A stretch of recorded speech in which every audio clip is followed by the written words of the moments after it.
Hello. Hello there. How are you? I'm good. How are you? I'm doing really well. Nice to meet you. Nice to meet you too. And who am I meeting? Well, you're meeting a Keating. My name is Brian Keating. I'm a professor of astrophysics and cosmology at the University of California, San Diego, and the host of the Into the Impossible podcast as well. Okay. So you are an expert in space. I'm a space expert. I study physics, astronomy, cosmology, the origin of the universe, and the evolution of what's going to happen to the universe in just a few short billion years. the origin of the universe. So maybe you can answer the question that I have wanted to be answered since the beginning of my existence. What happened before the Big Bang? What was there before the Big Bang? That is the $1 million question. I say 1 million because that's how much money you win if you win a Nobel Prize. So if we can answer that question with the observatory, if you're watching this, there's an observatory, a bunch of little telescopes in the background. That is the Simons Observatory, which is designed to answer your question, Leon. It's designed to answer the question of, as I say, what happened on the Tuesday before the Big Bang? There are some, such as a famed cosmologist, Stephen Hawking, who said that question is meaningless. You can't even ask the question, not let alone answer it, because it's nonsensical to speak about time before the existence of time itself. So how could there be a before or an after when time itself came into existence, according to Professor late great Stephen Hawking, coming up on 4 years since he passed away? And others say, no, Stephen. He was wrong about many things. He made many bets in his life, lost them, including wagers such as subscriptions to Playboy magazine and very expensive bottles of alcohol that he lost to his everyone that he bet. And that is to say, no, there was something that happened before the Tuesday that our universe began. And that event was a cataclysmic event as well, very much like a Big Bang in reverse, sort of a big crunch. So they're competing philosophies, they're competing interpretations, but Leon, the hard part is there were no eyewitnesses. There's no direct evidence from that epoch. We're talking about at least as far back as 13,800,000,000 years ago, when our current universe began.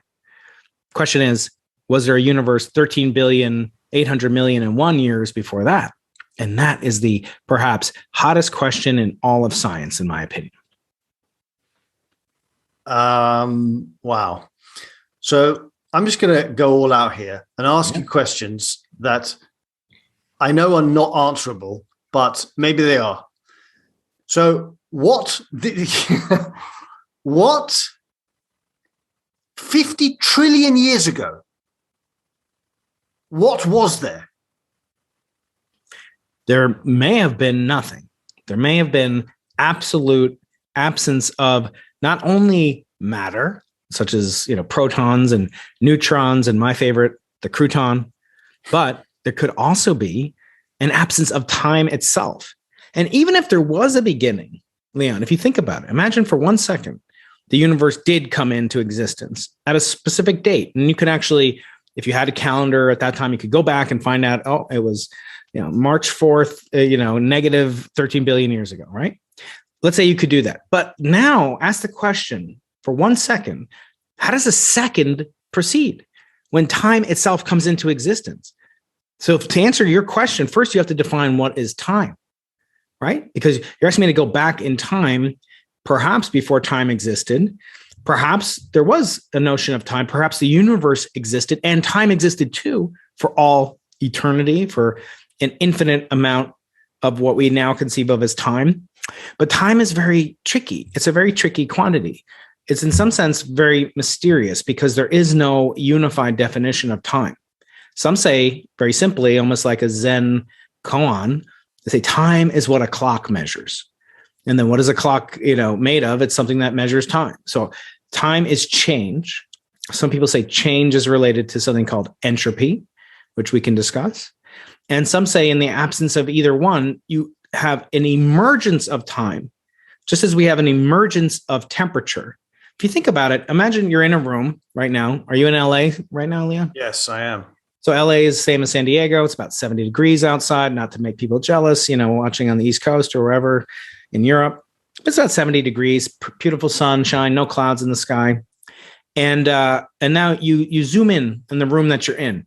You're in a room. It's filled with gas molecules, filled with oxygen, a lot of nitrogen, other water vapor, et cetera. Now zoom in with a thermometer and move it around the room. It'll pretty much be constant. A little bit warmer near where you are. It'd be 98.6. Hopefully, you're looking quite healthy. Maybe if there's a window, it'll be a little bit warmer, colder, perhaps. And now keep zooming in to the size of a molecule, and then ask, well, what's the temperature of that molecule? You actually can't define that.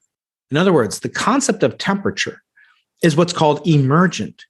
It's a property of a collective, just as the properties of a beehive cannot purely be understood from the properties of individual insects, but instead only emerge when considered as a collective. Same is true of temperature. And temperature is intimately related to this concept of motion. Motion is a type of change. The molecules are in motion. When you stop their motion, you bring them to absolute zero. They do not move at all, and there is complete order. And these notions, time, temperature, and entropy, are uniquely interrelated, and yet you cannot give a unique, all-encompassing definition of all of these. And it just boggles the mind that we take for granted these notions of time, of space, of energy, of temperature. We take it for granted, but and I'm not even talking about individual lay people like yourself. I'm talking about experts. We just take it for granted. We go about our day. But in reality, these are the reasons that I got into science, to answer these most mysterious questions about the nature of reality. And the more that we learn, the more we realize how much more there is still to learn, even about a question as basic in some sense as the question you asked me. What happened, an incomprehensible amount of time before the Big Bang? I think I just became 1.7% cleverer after listening to what you just said. But not clever enough to fully understand what you just said, right? So why do you do what you do? Why did you, it seems that you've dedicated, I mean, I don't know who you are, right? But It seems that you've dedicated your life to this. Why? I think it's the most fascinating thing a human being can do. I'm acutely aware of my own mortality, in that we only have a certain amount of time, lifetime. We only have a certain amount of attention. We only have a certain amount of innocence, of protecting the things that we are uniquely able to do, to be parents, to be, teachers, to be lovers, to be whatever.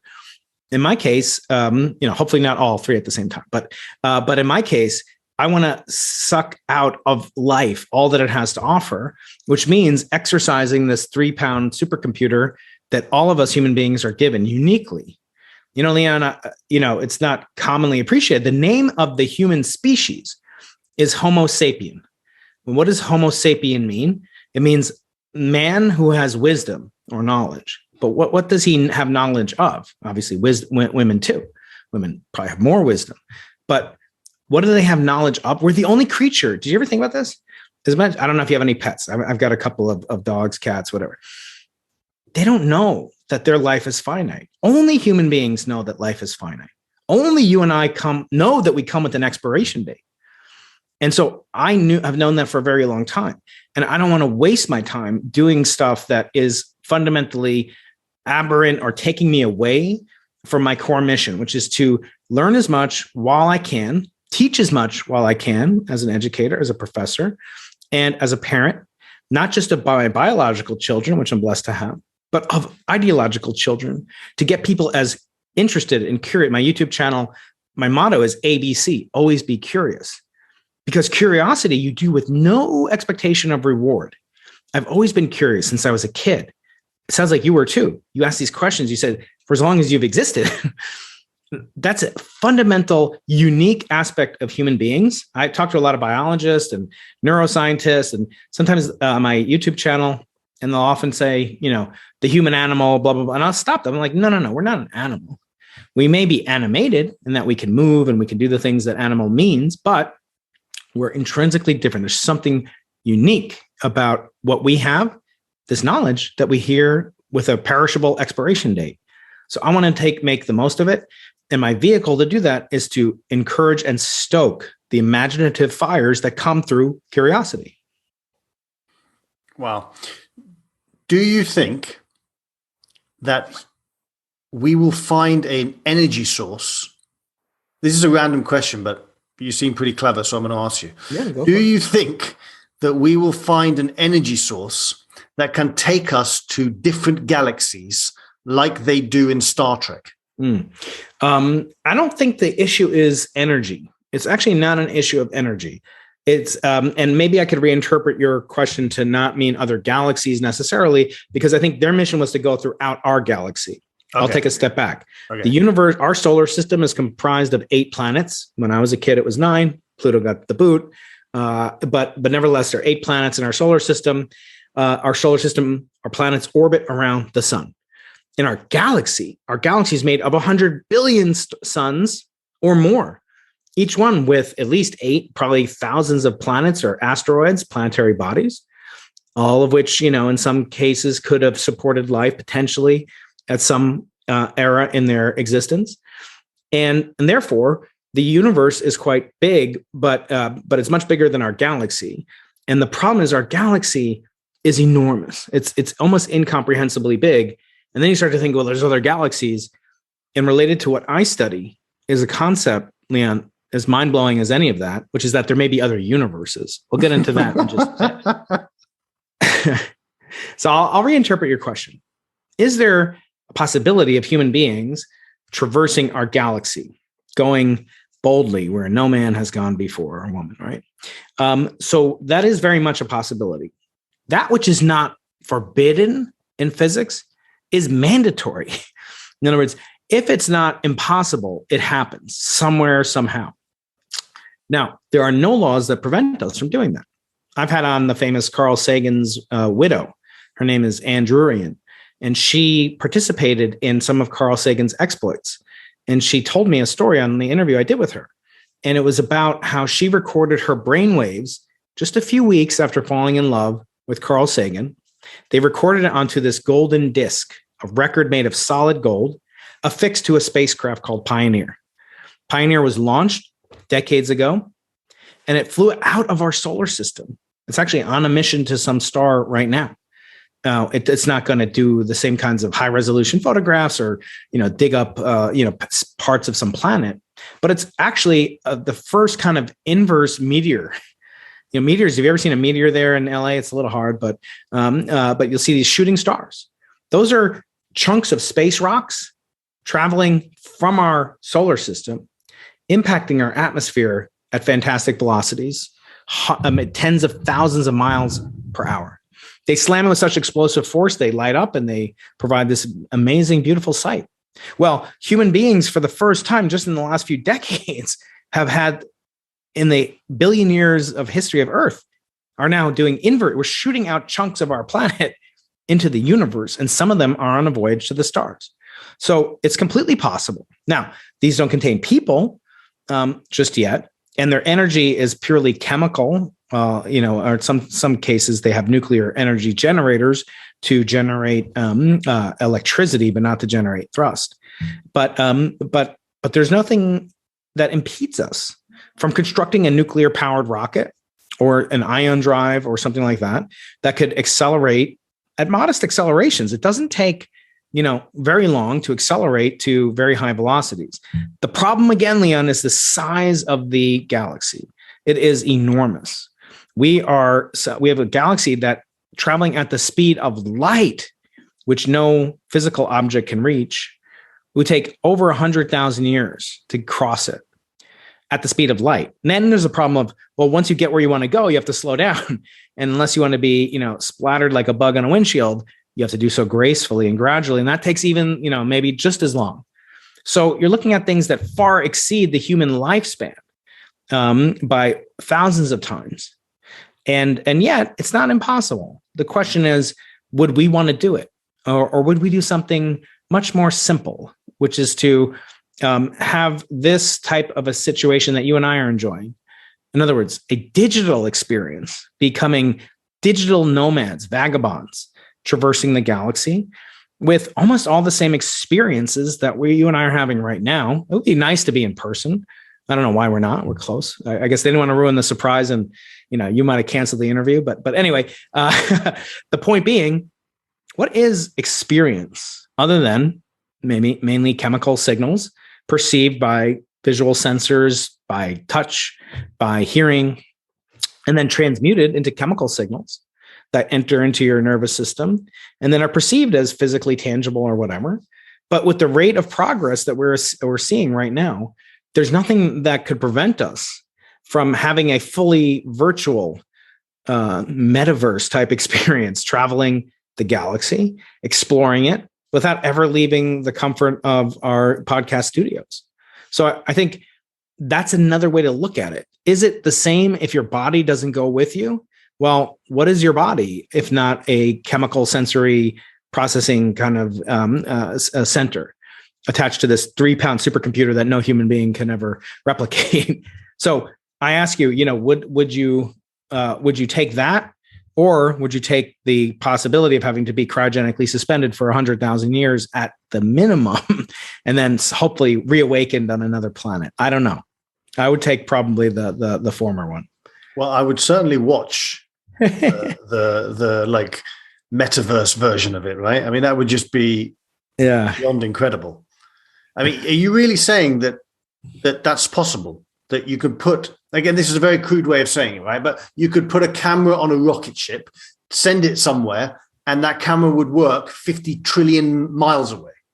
Well, so that was in part what I was saying, but actually even simpler than that in some ways. You and I didn't send cameras to each other, right? We sent a web link. Eric, your wonderful producer, sent me this wonderful thing, and your team is phenomenal. They just sent me encrypted data. In other words, it's your data that I am interacting with. I'm not interacting with you. I didn't send you a camera or microphone. You didn't send me one, although I'll accept one because you have a great setup there and I love your production quality. But if you were to do that, no, we're just saying we have either visual sensors, or if we could communicate with some other alien civilization, the first thing that we'd want to know about is what they're like, what their civilization's like, what their technology is like. And, how much are they like our civilization? Do they have a society? Do they have an order? Do they have the same genetic material that we have? Do they have affiliation between successive genetic lines and themselves? In other words, like hereditary kinship. Is it completely different? Is it like insects that like self-reproduce? One individual becomes a drone and that just continues? Or is it unique like we are with, duplicate sets of copies of genetics that improve over time through natural selection and evolution? We don't know. So I guess what I'm saying is we need for there to be, for us to experience it, we would need to have another caller at the end of the line. On the other hand, there's immediately plans by colleagues and friends of mine to actually do what you suggested a few minutes ago, send little cameras with sensors whizzing by foreign star systems, and then radioing and telemetering back the signals from those voyages. Again, very far removed from us physically getting on a rocket, but then much faster, or perhaps a quarter of the speed of light. And to reach our nearest neighbor solar system, called Proxima Centauri, would take these probes about 20 years, traveling at about 1/5 the speed of light. And that is being funded right now by a team led by a Russian billionaire. I almost said oligarch, but he's not an oligarch. Yuri Milner, he's a tech investor up in the Bay Area. And he's funding a project called Breakthrough Starshot to do just this. And so, yes, we're approaching this on many different fronts. And then the third and final frontier, if you like, is to ask questions about the value and virtue of simulating other worlds. In other words, us learning about these other worlds through new technology, like the James Webb Space Telescope recently launched, are the types of telescopes that I build in the Atacama Desert and the South Pole, Antarctica, where I've been twice. taking those types of cosmological realizations and sending them, and then asking questions about what those virtual worlds could be like. That's another way of exploring. It's purely digital. And so all these have different merits. All of them will happen at some point or another. Whether or not that's on a time scale that's convenient for you and me to buy a ticket is still an open question, though. Hold on. You just said something. You said that you build telescopes. Yes. Okay. What type of telescopes do you build? And what is the most amazing thing you've ever seen on one of these telescopes? So we build telescopes that are designed not to provide images to the human eye or even pretty pictures in a sense. We are listening using radio waves to the most violent process in the history of the entire universe, which is the birth of the universe itself. We are using radio telescopes, and if you're watching on YouTube, you can see them behind me. These are dishes that look like satellite TV dishes, except they're much, much bigger. Some of them are 20 feet across. And they're used to detect the afterglow of the Big Bang itself. And in so doing, we are aspiring to determine whether or not the universe came into existence because of what is called a quantum fluctuation, a disturbance in the force, where the force in this case are the laws of quantum mechanics itself. If the universe is unique and a one-time affair, it had a start date and actually has an expiration date. We can discuss that at a different time perhaps, but its start date is like its birthday. And if I've asked probably hundreds of people this question, I'll ask you, I'll put on my podcast. Now you're in the guest seat, Liam. If I ask you, sir, what's the favorite day or most important day on the calendar to you? What do you tell me? The day that I feel and share the most love, whatever that day may be. That's beautiful. That is just delightful. And I love to hear it. But I asked for a calendar day. So you have to tell me some event or something akin to an event that's recurring that you would look forward to.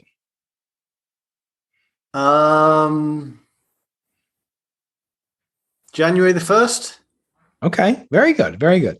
So what is January 1st? It's the start of a new year. Yes. January is named after the Roman god Janus. What does Janus do? Janus, the Roman god, looks forwards and backwards and represents the portal to another dimension. Now, January 1st is traditionally in our secular calendar the beginning of the year. So no, you told me. Most people will say that. They'll say Christmas. They'll say their anniversary, their kid's birthday, their own birthday. They're kind of self-centered like me. What are those? What do they all have in common? Only one thing. They're a beginning. They represent some beginning that launched a new perception of who they are or what's important to them. So they look forward to. And so it's a natural human desire to want to understand origins. That's what I'm getting at. People want to know what their origin was. If it's their birthday, it's an origin of a year. What's looking ahead? What do we learn from the past? It's an origin. It's a portal. And in so doing, I think it reveals a very fundamental and beautiful human trait that we love and fascinated by origins. So that's what my telescopes seek to do. We're trying to determine by looking at this heat remnant left over from the formation of the first elements that ever existed in the universe. We're asking the question, was the universe unique? Was there a universe before our universe? How violent was its birth? And then, as I said, what will happen deep into the future?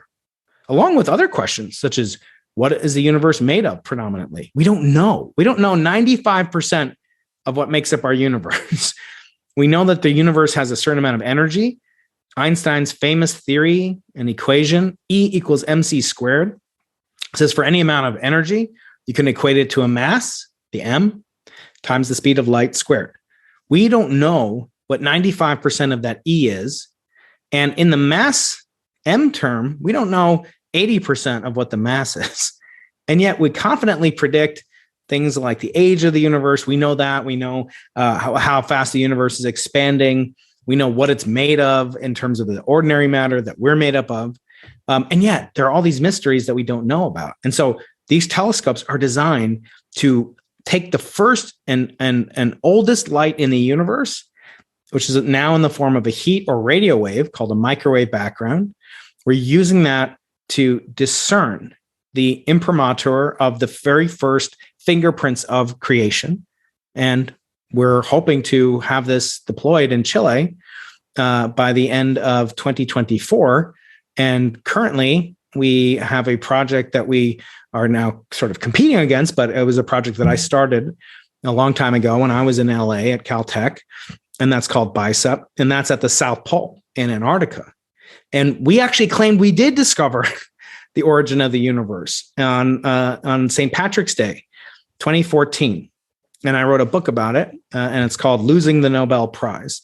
And it's a story about how scientists and my own ambition, a memoir of what it feels like to do what I feel is the most important science you could do, and come very close to the highest accolade human beings have ever constructed.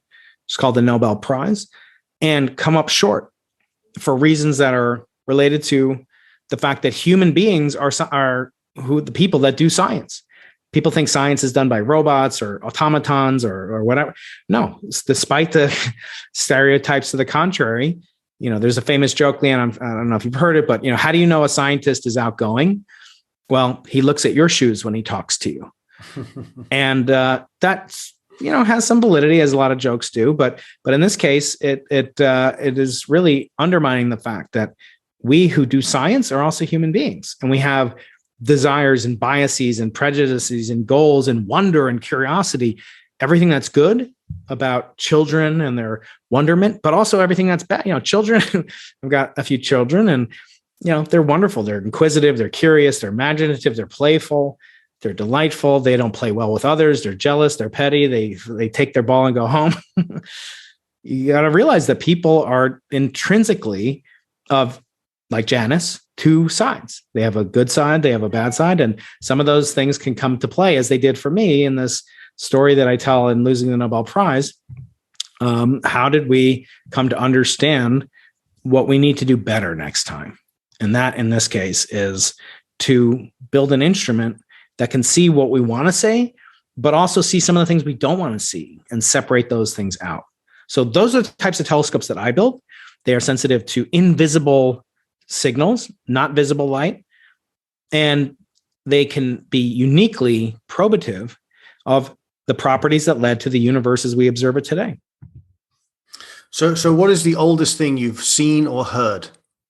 So we measured the impact of the what's called dark matter, how much dark matter. So there's ordinary matter that we're made of, like protons, neutrons, croutons, and those ordinary matter is dwarfed, it turns out, by something called dark matter. Dark matter simply means stuff that it weighs something, but has no other interaction. It doesn't heat up. It doesn't cool down. It doesn't bump in and interact in an ordinary way as ordinary, baseball does or an apple pie. No, it doesn't behave that way. And yet it keeps our universe together. It's sort of the glue, this invisible glue that was only discovered about 60 years ago. And yet outnumbers ordinary matter like you and I are made of 5-1. So we measured in using not a scale, but we used these very distant galaxies, very far away galaxies. And we used them, and they were sort of in the foreground. And we used them as kind of like lenses. It's called gravitational lensing. So these galaxies are made of matter, ordinary protons and neutrons, plus dark matter, much more dark matter, 5 times as much dark matter.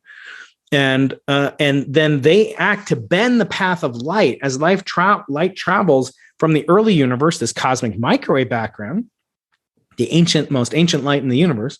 As it travels towards my telescopes, it got bent a tiny amount, just like a lens. If I put a lens between you and me, I would look distorted. And we reconstructed that, and my colleagues and I were able to effectively weigh how much dark matter there was in these galaxies at this enormous distance. And we were doing that, also in an effort alongside the effort to measure the earliest moments in the universe's history. So that's like the farthest away thing. But again, you don't see it. You take data.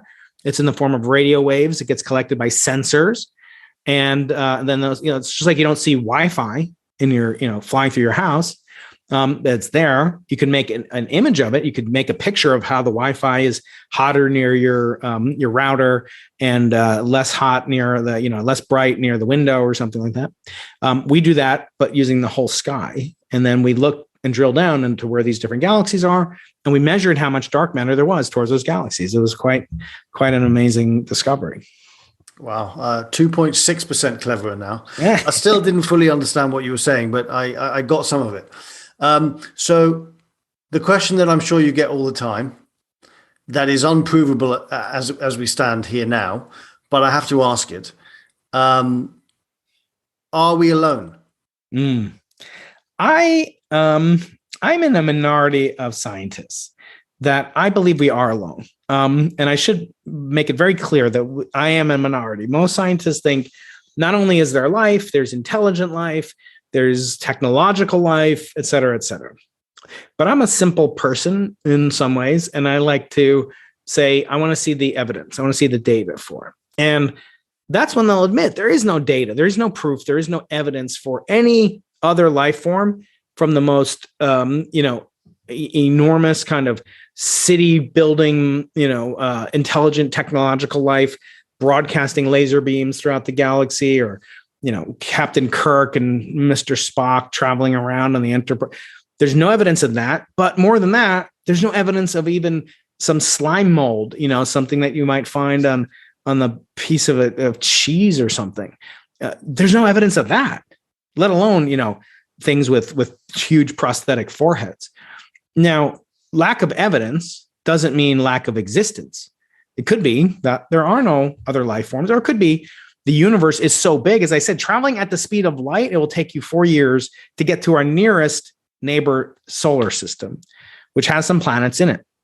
We've stared at those planets. We don't believe there's any technology signals coming from it. We will know soon from something like the James Webb Space Telescope launched on Christmas 2021. We'll know maybe if there's some evidence for like atmospheric gas, like carbon dioxide, because maybe they're burning fuel to make energy, or maybe they had trees, like living life systems that produce oxygen. So we can see oxygen. We can use that as a indicator, a marker, a fingerprint of simple cellular life. Again, there's no evidence that they're, watching Netflix or having podcasts or whatever, right? But instead, there is, a lot of belief that there is life. And I say, as a scientist, I don't believe in gravity, Leon. I don't believe in evolution. I don't believe the earth is round. I have evidence for it. You could say you believe in God, you believe in love, like you were saying earlier, but you don't have evidence. So by necessity, you don't have to believe in things that you have evidence for. You have proof of them. But in contradistinction, you can't say that you have evidence for the existence of God, or proof of God, or proof of love, or even what that means. And yet you kind of know it when you see it. So as a scientist, I get very concerned when I hear my fellow scientists speaking, because of the vast space of probability that there must be life. Look, the ocean is vast. The Pacific Ocean, we have it here in San Diego as well as there in LA. It's vast. It's not only vast, it's liquid water. It has tons of nutrients. It has an abundance of single-celled life, all the way up to the largest living creatures on the planet's oceans, these great blue whales. And yet there's no technology. There's no and this is like a proven place where life exists. Life didn't evolve to have technology underwater. So just having a vast space for it, you could say, well, all you need is to look at how big our galaxy is. I mean, I'm a professor. I just convinced you how big our galaxy is. The closest star to us, our closest neighbor, is 4 years away, traveling at the speed of light, which we'll never be able to do. And yet you'll say to me, well, 70% of the earth is covered by water. And I'll say, well, there's no life in it. There's no technology in it, rather. There's plenty of life, but there's no technology. And worse than that, when we do find life in the ocean, we just continue to dump our sewage into it. In other words, if we discovered life and it's some single-celled organism, that would be very important, very interesting. but I don't think it would really change who we are as a civilization as much as people think it is. I think if we found, another technological civilization communicating with radio waves and watching TikTok and what have you, that would be amazing. And that would transform us, and probably in ways we can't even envision right now. But the probability of that is so astronomically small that I claim it's not impossible, but it's as close to impossible as you could possibly imagine. Which is pretty bad odds if you want. Yeah, that is. Do you ever? I mean, I guess I know the answer to this as well, but do you ever look up at the sky and think to yourself, well, clearly you do. So I don't even know I'm asking this question, but I'm going to ask you anyway. Do you ever look up at the sky and look up and think like, what on earth is going on? Like, what is happening? I guess, I don't know. I would assume yes, right? Because this is what you've dedicated your whole life to. Yeah. Yeah. I love to think about that. In science, we don't typically think about the purpose of something, why it's there. And I don't think it's a non-relevant question. I think it's an incredibly important question. We typically don't ask why questions in science. We ask how, what, how fast is the universe expanding? What is that galaxy made of over there? Why can't I ever remember, somebody's phone number anymore? We ask these questions, but we don't really look for purpose-based questions from science. The word science, remember earlier I said sapien means knowledge or wisdom, homo sapien in Latin. Well, the word science in Latin, scientia, means knowledge. It doesn't mean wisdom. And so I think wisdom gives you the whys, and knowledge gives you the what's, how's, where's, who, all the journalistic W's except for the why. And for that reason, I think we shouldn't look to science for wisdom or for purpose, teleology. As I said, people say that if they saw a slime mold on the planet Proxima Centauri B, it would be revolutionary, radical, etc.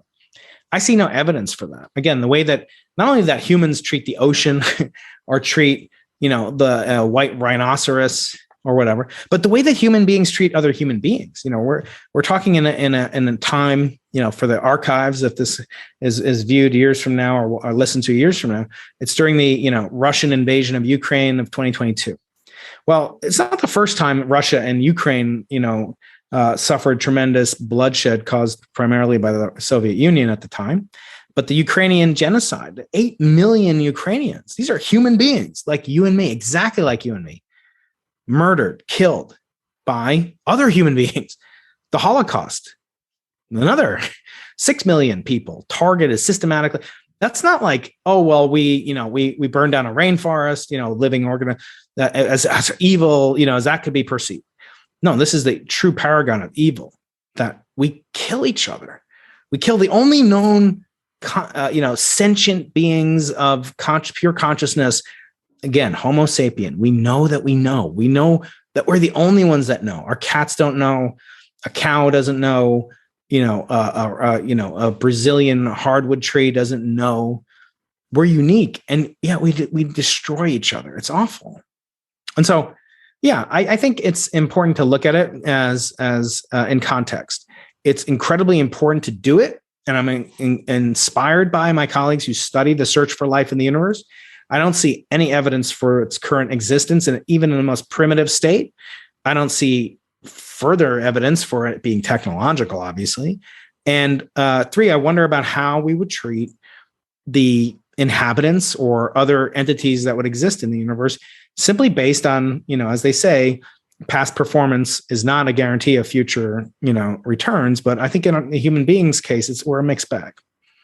It's interesting you say that there's no evidence. Prior to Columbus leaving in 1492, there was no evidence that North and South America existed, but it did. True.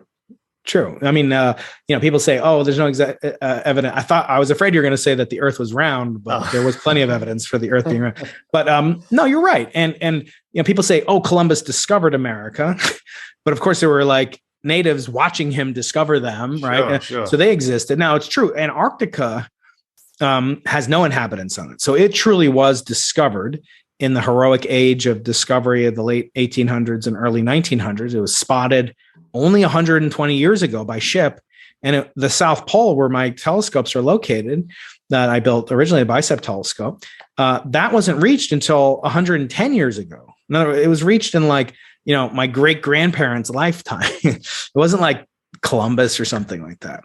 So it is true. There are places on the globe that are, kind of unexplored, unreached, and that's wonderful. But, again, just mere space. Here, that's actually brings up a good point that I maybe neglected to make or amplify. We didn't know 1/7 of the continents existed, and yet there's almost no life on that continent. In other words, if you say imagine you say, oh, we're going to discover 1/7 of the inhabitable land on Earth, and there are people right now that live on it. Guess how many people are in Antarctica, the whole continent, as we speak? 158. Very close. Yeah, that's very close. Under 200. Okay. And we're speaking in the middle of their winter, or the beginning of their winter. In March 21st is the beginning of fall. And then the sun sets on that day at the South Pole and doesn't come up again until the first day of spring, which down there is September 21st. So there's 200 people on an entire continent larger than the size of Europe. And yet, if you said, well, what if I just told you you're some intelligent alien? We just discovered a new continent. Oh, so how much do you think the population of Earth just goes up? Well, by, 14%. No, it went up by zero, almost nothing. So just having the capacity, even on an inhabitable planet, where there is, some liquid water down there and so forth, there's life, but it's not like human beings, not like naturally evolving technological life. So again, potential existence isn't actual existence, and lack of evidence isn't lack of existence, but they can sometimes be interrelated. Clearly the producers put you and me in touch because I love space and I love astronomy and all this kind of stuff. That's what I heard. We could be here forever, but I'm going to ask you one final question. What do you think that looking at space can teach us on Earth? What are the lessons?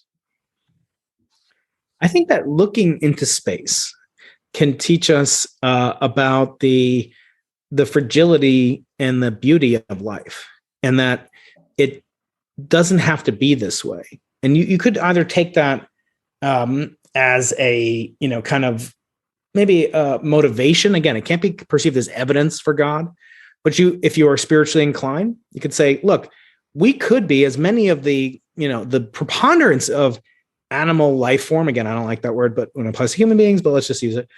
The preponderance of animal life form of life on Earth didn't have color vision. Now, I have color vision. I'm thankful to say, hope many people do. I know some friends are colorblind, whatever, but the potential for color vision is in some sense superfluous. There are plenty of animals. My pet dog doesn't need color vision, and it gets around just fine. And he seems to live a happy life, although he's ignorant that he's going to die someday. And I aim to keep him alive as long as possible. So now, when we look at that, we could say, well, it's kind of an accident. It's evolution. It's done for, survival of the fittest. Those that had color visions, exceeded, blah, blah, blah. But at night, our color vision is basically useless. The naked eye can't really perceive very many colors at night. And that's why we have these rod cells, which are older, and those are shared by dogs and other animals. And those just see intensity, black and white. And the fact that we can see other things, and that we can see using our mind's eye, when we connect it to a telescope, we can see these other worlds like the moon. And I'm not talking about seeing Proxima Centauri B. And as an astronomer, even in LA, you, Leon, should get a telescope if you don't have one, because you can see the exact same craters on the moon, the same rings around Saturn, the same 4 bright moons of Jupiter with a telescope from downtown LA any night of the year that's clear and those objects are out. And those 3 or 4 objects, they revolutionized our concept of humanity more than any other aspect or branch of science, I claim, because it's so visceral. You can't reproduce what it felt like to discover the Higgs boson, unless you happen to have like 12 billion euros lying around and you could have wait 7 years, because that, and it didn't take place in one instant, but you can replicate exactly, identically, viscerally, the way that Galileo felt when he discovered those objects for the first time in human history. You'll feel as he did. You didn't make the discovery first, he did. But you're feeling what he felt. There's no other science, to my knowledge, where you get that experience. Oh, I discovered superconductivity. Yeah, well, you need liquid helium that operates at 454 degrees below 0 Fahrenheit. I hope you have some of that lying around. No, you can't do it. But astronomy is unique. So I tell parents, please get your kid a cheap telescope. Go on Amazon. One day, Leanne, I'm going to make Keating brand telescopes. And I have a video called The Gift on my YouTube channel where I talk about what it's like. And I give a buyer's guide for cheap telescopes. Nowadays, they have telescopes like I would have had my mind blown as a 12-year-old when I got my first telescope with GPS and smartphone adapters, and you can post it to Instagram, and it's incredible. But those discoveries that you might give to your children or grandchildren can change their life. It did for me. Just looking up and realizing your mind is connected to your eye, and you become a scientist, whether you like it or not. And you feel what it's like to make discoveries, because you don't care that someone else saw it before you. You're just looking at this magnificent set of rings around Saturn and these little points of light surrounding Jupiter and these huge mountains and deep craters on the moon, some of which contain shadows starker and darker than anything you've ever seen on Earth. And again, you can see that from LA. I saw it from outside New York City as a 12-year-old. It changed my life forever. So I'm asking people, go to my website, briankeating.com. I have a buyer's guide. Search on buyer's guide on my blog for a telescope, and you'll be able to get some tips on how to get a telescope for you or someone you love. Brian, I'm going to go and buy a telescope. I actually had a telescope in my old house, and I would use it, and I would look at the sky, and it would really, inspire me. And, that's awesome. And make me even more curious. Yeah. I was in Arizona a couple of years back, and it was a bigger telescope. I was in the middle of nowhere, and we were kind of like on a stargazing tour. And they showed us. They said, "Look through the telescope, and you can see the rings of Saturn." And it is quite extraordinary. You can see the rings of Saturn; they're there, and it's just pretty amazing. So unbelievable! It's so visceral when you feel it. And when you show it to somebody after you do a little bit of research, just stay one page ahead of that. It's an old professor's trick. No. You'll change your life, even if you don't become, or they don't become an astronomer. I mean, how many people can do it? There's more professional NBA players than there are professional astronomers that do what I do in America. And yet it can change their life because it changed the way they think about humanity and our place in the literal cosmos in which we live. Beautiful. Well, thank you very, very much. It was a true pleasure to chat with you. And if you ever find your way up to Los Angeles, please let me know, and I'll ask you more questions. That would be a treat. Leon, thank you so much. Thank you. Hello everyone, it's Leon here, aka the Kindness Guy. If you like my videos, which I hope you do, don't forget to press the subscribe button and also to ring the little bell so that the notifications notify you that I have a